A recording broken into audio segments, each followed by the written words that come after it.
Another day, another basketball stories na naman ang pagkikwentuhan natin. At ngayon nga, yung pag-uusapan natin ang balitang makukuha na nga daw ng Los Angeles Lakers si Andrew Wiggins. At ang balitang trade sa pagitan ng Golden State Warriors at Philadelphia 76ers. Simula nga nang mapapirma ng Los Angeles Lakers ang kontrata ni Luka Doncic ay bigla na lamang nanahimik ang kanilang front office pagdating sa paggawa ng move ngayong offseason.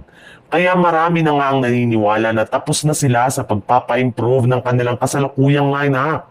Ngunit, base nga sa kalalabas pa lang na balita ng isang NBA insider, hindi pa rin naman nga daw talaga totally sinasarado ni Rob Pelinka ang posibilidad na makagawa pa sila ng trade sa mga susunod na linggo.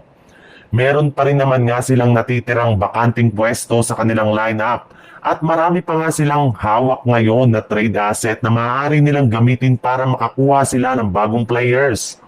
At ayon nga sa isang insider, isa nga daw sa mga kasalukuyang tinatarget na kunin ngayon ng Lakers ay si Andrew Wiggins, na siyang kasalukuyang pinakamagaling na 3-and-D player ngayon na available sa NBA.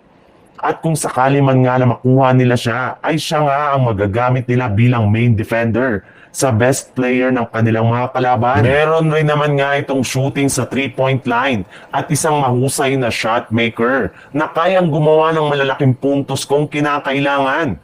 Kaya posible nga na siya ang maging huling susi para tuluyan ang makuha ng Lakers ang kampyonato next season.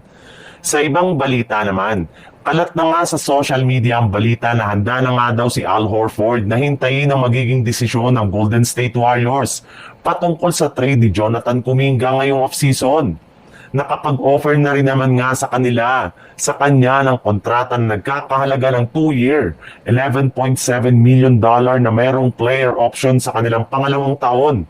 At kahit anuman nga ang palalabas ng dramang nangyari ngayon kay JK, ay wala pa rin naman nga sa kanila ang makakapigil sa pagkuha kay Al Horford since naniniwala nga ang kanilang buong organisasyon na eto ang pinaka-nararapat na center na maipangpapalit nila kay Kevin Looney bilang kanilang center.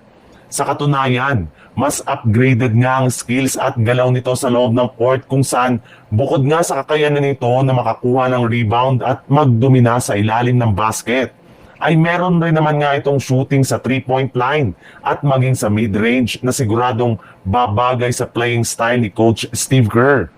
Pero kung ang ilang mga fans nga daw ang tatanungin nyo, mas gusto pa rin nga nila na makuha si Joel Embiid kesa kay Al Horford since mas magaling nga ito bilang isang center. Maaari rin naman nga daw nila itong makuha sa isang blockbuster trade kung saan kakailanganin lamang nga nila dito na i-trade sina Buddy Hield, Jonathan Kuminga, Tracy Jackson Davis kapalit ni Horford.